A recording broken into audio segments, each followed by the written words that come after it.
বাড়ন্ত বয়সী বাচ্চাদের শারীরিক ও মানসিক দুই ধরনের বিকাশ বৃদ্ধির জন্য দরকার পুষ্টিকর ও সুষম খাদ্য, যা তাদের সঠিক ওজন, উচ্চতা ও স্মৃতিশক্তি বাড়াতে সহায়তা করে।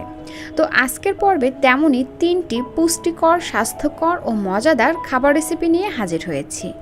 এই খাবার 3টি তৈরি করে আপনারা 10 মাস থেকে 10 বছর বয়সী বাচ্চাদেরকে সকালে, দুপুরে ও রাতের প্রধান খাবার হিসাবে দিতে পারবেন।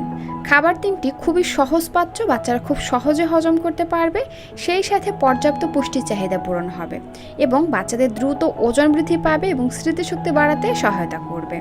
তো এখানে আর কথা না বাড়িয়ে চলে যাচ্ছি বাচ্চার সকালের নাস্তার আয়োজনে। সরাসরি চলে আসলাম চুলায় একটা প্যান দিয়ে তার মধ্যে দিয়ে দিচ্ছি বাচ্চার চাহিদা অনুযায়ী, পরিমাণ অনুযায়ী ভাত এবং দিয়ে দিচ্ছি 1 কাপ পরিমাণে লিকুইড গরুর দুধ, সাথে দিয়ে দিচ্ছি 1/2 কাপ পরিমাণে নর্মাল বিশুদ্ধ খাবার পানি। আপনারা চাইলে কিন্তু এই পানির পরিবর্তে পুরোটা গরুর দুধ দিয়ে খাবারটি রান্না করতে পারেন। সুন্দর একটা ফ্লেভারের জন্য একটি তেজপাতা আর 1 টুকরো দারুচিনি দিয়ে দিলাম। নেড়ে চেড়ে সব কিছু খুব ভালো করে মিশিয়ে নিয়ে একটা ঢাকনা দিয়ে ঢেকে চুলার আঁচ মিডিয়াম এবং লোয়ের মাঝামাঝি রেখে এগুলোকে আমি 5 থেকে 6 মিনিটের মতন রান্না করে নিচ্ছি। ফিরে আসলাম 6 মিনিট পর, আর এরই মধ্যে ভাতটা কিন্তু খানিকটা নরম হয়ে আসছে। এই পর্যায়ে একটা আলু ম্যাশারের সাহায্যে খাবারটি খুব ভালো করে ম্যাশ করে নিব। আপনারা চাইলে কিন্তু এই কাজটি ডাল ঘুটনির সাহায্যেও করতে পারেন। তো যাই হোক, খুব ভালো করে ম্যাশ করে নিয়েছি। তারপরে এর মধ্যে থাকা গরম মশলাগুলোকে তুলে নিচ্ছি। আর এই যে দেখুন, ঠিক এরকম করেই কিন্তু আমি খাবারটিকে ম্যাশ করে নিয়েছি। এবার এই পর্যায়ে আমি এর মধ্যে দিয়ে দিচ্ছি একটি মুরগির ডিমের কুসুম। এখানে আপনারা মুরগির ডিমের কুসুম কিন্তু 2টি নিতে পারেন, অথবা চাইলে কিন্তু আপনারা এখানে ডিমের সাদা অংশ এবং কুসুম সহ পুরো একটি ডিমই ব্যবহার করতে পারেন। তো যাই হোক, কুসুমটা দিয়ে আমি খুব ভালো করে মিশিয়ে নিলাম। এবার এর মধ্যে দিয়ে দিচ্ছি এই যে 1 চা চামচের মতন ঘি। দর্শক, ঘি কিন্তু বাচ্চাদের জন্য অনেক ভালো একটি গুড ফ্যাট। এটা বাচ্চাদের যেমন ওজন বাড়াতে সহায়তা করবে, তেমনি কিন্তু স্মৃতিশক্তি বাড়াতেও সহায়তা করবে, হজম ক্ষমতা বাড়াবে, সেই সাথে বাচ্চাদের কিন্তু পুষ্টি চাহিদা পূরণ করবে, সেই সাথে খাবারটি থেকে কিন্তু সুন্দর একটা ফ্লেভার বের হবে। তো যাই হোক, এরপরে হালকা মিষ্টির জন্য আমি এখানে 2 চা চামচের মতন চিনি দিয়ে দিলাম এবং 1 চিমটি লবণ দিয়ে দিলাম। আপনারা চাইলে কিন্তু এখানে চিনির পরিবর্তে তাল মিশ্রি অথবা খেজুরের গুড়টাও ব্যবহার করতে পারেন। তবে খেজুরের গুড়, তাল মিষ্টি এটা আমার হাতের কাছে ছিল না, এজন্য আমি এখানে চিনি ব্যবহার করেছি। তো যাই হোক, ঘি, চিনি এবং লবণ দিয়ে নেড়ে চেড়ে ভালো করে মিশিয়ে নিয়েছি। এখন এরকমের ঘনত্বে চুলা থেকে নামিয়ে নিলেই কিন্তু বাচ্চাকে খাওয়ানোর জন্য একদম রেডি। এই খাবারটি পুষ্টিবিদ আয়েশা সিদ্দিকা ম্যামের কথা ফলো করে আমি তৈরি করে আমি আমার মেয়েকে ছোটবেলা থেকেই খাইয়ে আসছি এবং এখনও কিন্তু মাঝে মধ্যেই ওকে তৈরি করে খাবারটি খাওয়াই। খাবারটি খুবই মজাদার হয়, আর বাচ্চাও কিন্তু কখনোই না করে না যে আমি এটা খাবো না। আর এটা রান্না করছি শুনলে আরও খুব আগ্রহ নিয়ে খুব মজা করে খায়। তো এই রাইস পুডিংটি কিন্তু আপনারা আপনাদের বাচ্চাদেরকেও ট্রাই করতে পারেন। আশা করছি আমার বেবির মতো আপনাদের বাচ্চারাও খুব মজা করে খাবে। প্রথমেই সরাসরি চলে আসলাম চুলায় একটা প্যান দিয়ে তার মধ্যে দিয়ে দিলাম পর্যাপ্ত পরিমাণে নর্মাল পানি। এবার এই পানির মধ্যে দিয়ে দিচ্ছি গাজর আর ফুলকপি। গাজরগুলোকে কুচি কুচি করে কেটে নিয়েছি, আর সেম ফুলকপিটাকেও কিন্তু একদম ছোট ছোট করে কেটে নিয়েছি। এবার ঢাকনা দিয়ে ঢেকে চুলার আঁচ মিডিয়াম আঁচে রেখে সবজিগুলোকে 60 থেকে 70% মতো সিদ্ধ করে নিব। আর এই তো সবজিগুলো কিন্তু 70% সিদ্ধ হয়ে গেছে। এই পর্যায়ে আমি পানি ঝরিয়ে সবজিগুলোকে তুলে নিচ্ছি।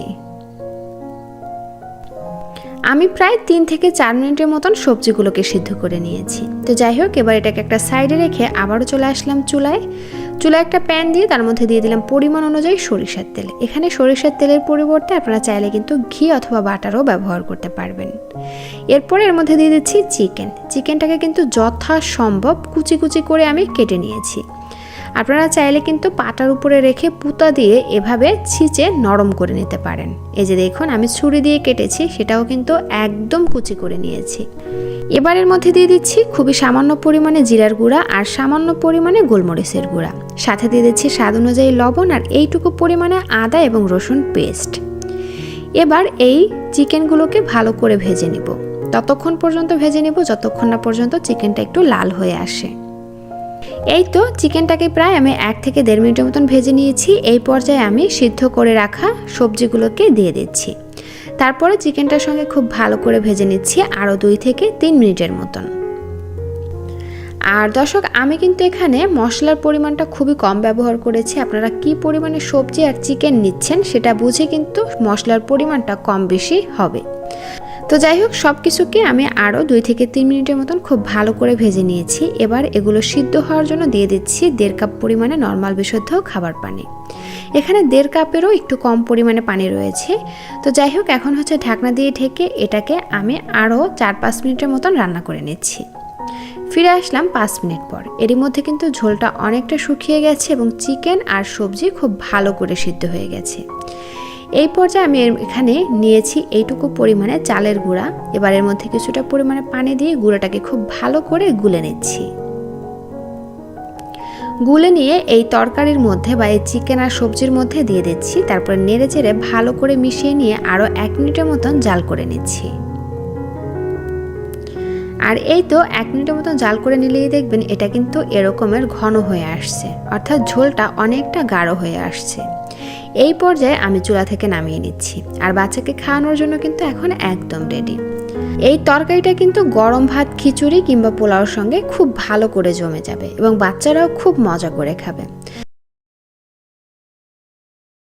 প্রথমে আমি এখানে একটি এরকম সাইজের ছোট আপেল নিয়েছি। আপেলটাকে আগেই নর্মাল পানির মধ্যে আধা ঘন্টার মতন ভিজিয়ে রেখে ফরমালিন মুক্ত করে নিয়েছি। তারপরে যে এরকম একটা ছুরির সাহায্যে আপেলটাকে পিস পিস করে কেটে নিলাম।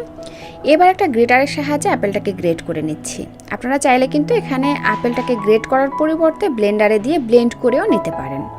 তো যাই হোক, এই যে দেখুন আপেলটা কিন্তু গ্রেট হয়ে গেছে। এই পর্যায়ে আমি এর মধ্যে দিয়ে দিচ্ছি 2টি খেজুর। খেজুর 2টাকেও সেম ভালো করে ধুয়ে নিয়ে এই যেভাবে টুকরা করে দিচ্ছি। আর অবশ্যই একটু চেক করে নেবেন যে খেজুরের মধ্যে কোনো পোকামাকড় আছে কিনা। তো যাই হোক, এই তো আপেল আর খেজুর রেডি হয়ে গেছে। এবার চলে যাচ্ছি চুলায়।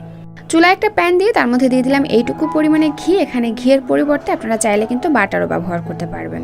দর্শক, ঘি, বাটার এগুলো কিন্তু বাচ্চাদের স্বাস্থ্যের জন্য অনেক উপকারী, বিশেষ করে বাচ্চাদের ব্রেন ডেভেলপমেন্টের পাশাপাশি ওজন বৃদ্ধিতেও সহায়তা করে।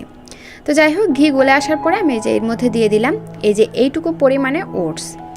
আমি এখানে রোলড ওটস নিয়েছি। আপনি আপনার বাচ্চাকে যে ওটস খাইয়ে অভ্যস্ত সেই ওটসটাই এখানে নিয়ে নেবেন। ওটসগুলোকে 1 থেকে 1.5 মিনিটের মতন ভেজে নিয়েছি। যখন সুন্দর একটা ফ্লেভার বের হয়েছে এবং ওটসের কালারটা একটু চেঞ্জ হয়ে আসছে, এই পর্যায়ে ওটস সিদ্ধ হওয়ার জন্য আমি এখানে 1 কাপের একটু বেশি পরিমাণে নর্মাল পানি দিয়ে দিলাম। আর দিয়ে দিচ্ছি এখানে স্বাদ অনুযায়ী লবণ। 1 বছরের নিচের বাচ্চাদের ক্ষেত্রে আপনারা এখানে লবণটা স্কিপ করে যাবেন। আর 1 বছরের উপরের বাচ্চাদের ক্ষেত্রে আপনারা এখানে পানির পরিবর্তে গরুর দুধ দিয়ে এই ওটসটাকে রান্না করতে পারবেন। তো যাই হোক, এই যে ঢাকনা দিয়ে ঢেকে ওটসটাকে খুব ভালো করে সিদ্ধ করে নিয়েছি। এই পর্যায়ে আমি এর মধ্যে দিয়ে দিচ্ছি আমরা যে গ্রেট করে আপেল আর ওই যে খেজুরটা রেখেছিলাম সেটা। দর্শক, এই পর্যায়ে কিন্তু চুলাটা অফ করে দিবেন। জাস্ট খাবারের মধ্যে যে গরমটা রয়েছে এবং চুলায় যে তাপটা রয়েছে তাতেই কিন্তু খেজুর আর আপেলটা সিদ্ধ হয়ে যাবে। তো এই তো নেড়ে চেড়ে ভালো করে মিশিয়ে নিয়ে আমি একটা ঢাকনা দিয়ে ঢেকে এগুলোকে 5 মিনিটের মতন রেস্টে রেখে দিচ্ছি। দর্শক, আপেল আর খেজুর এই 2টা ফলই কিন্তু কাঁচা এমনিতেই চিবিয়ে খাওয়া যায়, কিন্তু আমাদের অনেক বাচ্চাই আছে যে এত অলস, তারা আলাদা আলাদা এভাবে একটা একটা ফল কোনো দিনও খাবে না। তো এজন্য যাতে তাদের পুষ্টির চাহিদাটা পূরণ হয়, ফলের পুষ্টিটা যাতে তারা পায়, এজন্যই কিন্তু আমরা এভাবে খাবারের মধ্যে আপেল বা খেজুর বা অন্য ফল দিয়ে রান্না করে দিতে পারি। এতে করে তারা ফলের পুষ্টিটাও পাবে, পাশাপাশি অন্য অন্য খাবারের পুষ্টিও পেয়ে যাবে। আরেকটি কথা, আপেল আর খেজুর দেওয়ার পরে কখনোই এটা চুলায় দিয়ে জাল করবেন না। জাস্ট এভাবে রেখে দিলেই কিন্তু আপেল আর খেজুরটা এমনিতেই নরম হয়ে আসবে, অর্থাৎ সিদ্ধ হয়ে আসবে। তারপরে ঢাকনাটা তুলে একটা আলু মেশারের সাহায্যে অথবা ডাল ঘুটনির সাহায্যে খাবারটি একটু ঘুটে দিবেন। অর্থাৎ আপনার বাচ্চা যেভাবে খায়, অনেক বাচ্চা আছে যে চিবিয়ে খেতে পারে না, গিলে খেতে অভ্যস্ত, তো তাদের ক্ষেত্রে একটা আলু মেশার অথবা ডাল ঘুটনির সাহায্যে খাবারটি একটু ম্যাশ করে দিবেন। আর দর্শক, আমি কিন্তু খাবারের মধ্যে ফর্মুলা দুধ ইউজ করব, এজন্য খাবারের পানিটা একদম শুকিয়ে এরকম ঘন করে রান্না করেছি। আপনারা যারা বাচ্চাদেরকে ফর্মুলা দুধ খাওয়ান না বা দিচ্ছেন না, তারা কিন্তু খাবারটি একটু লিকুইড অবস্থায় চুলাটা বন্ধ করে দিবেন। তো যাই হোক, এই তো খাবারটি যে ভালো করে ম্যাশ করে নিয়েছি। এই পর্যায়ে আমি এই যে কিছুটা পরিমাণে ফর্মুলা দুধ গুলে নিয়েছি। তারপরে এই খাবারের মধ্যে বাচ্চা যেমন লিকুইড খেয়ে অভ্যস্ত সেই পরিমাণে দিয়ে খাবারটি লিকুইড করে নিব। আর এই তো তৈরি হয়ে গেল বাচ্চাদের জন্য দারুণ মজার পুষ্টিগুণে ভরপুর একটি সকালের নাস্তা। এই একটি খাবার থেকে বাচ্চারা কয়েকটি খাবারের পুষ্টিগুণ একসাথে পেয়ে যাবে, যা বাচ্চাদের বিভিন্ন পুষ্টির চাহিদা পূরণ করার পাশাপাশি রোগ প্রতিরোধ ক্ষমতা বৃদ্ধিতেও সহায়তা করবে।